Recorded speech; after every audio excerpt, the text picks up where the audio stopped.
Police fitness സെൻ്ററിൽ നിന്ന് സ്നോളി ലിറ്റോയാണ്. ഞങ്ങളിവിടെ ടീം വർക്കൗട്ടാണ് കേട്ടോ ചെയ്യുന്നത്. അതിൻ്റെ ഇടയ്ക്ക് ഒരു ചെറിയ സംസാരം അങ്ങോട്ടും ഇങ്ങോട്ടും. അപ്പോൾ അവർ ചോദിക്കുകയാണ് ഒരു കുട്ടിയോട്, അത് അത്യാവശ്യം മെലിഞ്ഞ ശരീരപ്രകൃതിയുള്ളൊരു കുട്ടിയാണ്, അപ്പോൾ നിങ്ങൾ എന്തിനാണ് വർക്കൗട്ട് ചെയ്യാൻ വരുന്നത്? അപ്പോൾ അവർ പറഞ്ഞ മറുപടി ഇതാണ്: എൻ്റെ കുട്ടി, എനിക്ക് ശരിക്കും ഒരു സ്റ്റാമിനയില്ല, ഒരു ലോങ് ടൈമിൽ എനിക്ക് വർക്കൗട്ട് ചെയ്യാൻ സാധിക്കുന്നില്ല, എനിക്ക് അത്യാവശ്യം ഒരു വെയിറ്റ് എടുത്ത് പൊക്കാൻ സാധിക്കുന്നില്ല. അപ്പം അത് എനിക്കിവിടെ വരുമ്പോൾ കുറച്ചൊക്കെ ചെയ്യാൻ പറ്റുന്നുണ്ട്.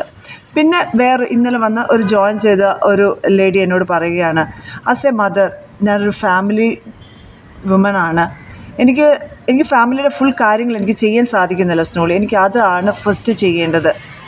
വീട്ടിലെ പേരൻസിനോടുള്ള കാര്യങ്ങൾ, കുഞ്ഞുങ്ങളോടുള്ള കാര്യങ്ങളൊന്നും എനിക്ക് ചെയ്യാൻ സാധിക്കുന്നില്ല. അപ്പോൾ അതെനിക്ക് ചെയ്യാൻ സാധിക്കണം. എനിക്ക് ജോയിൻറ്റ് പെയിനൊക്കെ ഉണ്ട്. അപ്പോൾ അതൊക്കെ ഒന്ന് മാറിക്കിട്ടണം. അപ്പം അതിനൊക്കെയുള്ള ഒരു ഉത്തമ ഉദാഹരണമാണ് സ്നോളീസ് fitness centre. കോലഞ്ചേരിയിലാണ്. Cent Paul's Bethany സ്കൂളിൻ്റെ ഓപ്പോസിറ്റാണ് ഇത് സ്ഥിതി ചെയ്യുന്നത്. ഓക്കെ, എല്ലാവർക്കും വെൽക്കം. Thank you.